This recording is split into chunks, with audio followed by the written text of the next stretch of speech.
Look at this. No matter how much I shake it, the dropper never wraps around the leader line. It stays perfectly straight. This is the exact technique that's going to catch you way more fish. Now, I'm going to show you exactly how to tie it, step by step and in crystal clear detail.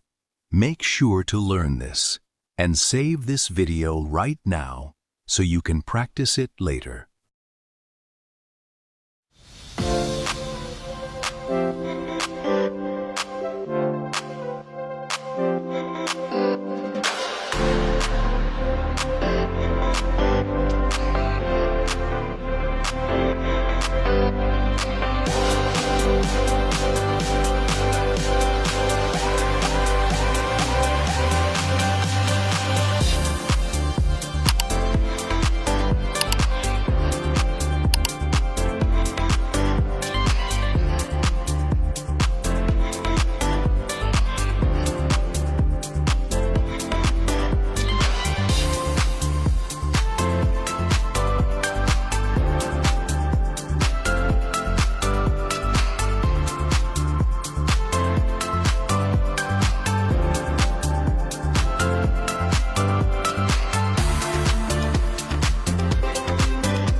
And there you have it, the flawless bottom fishing rig, made with the perfect T-knot.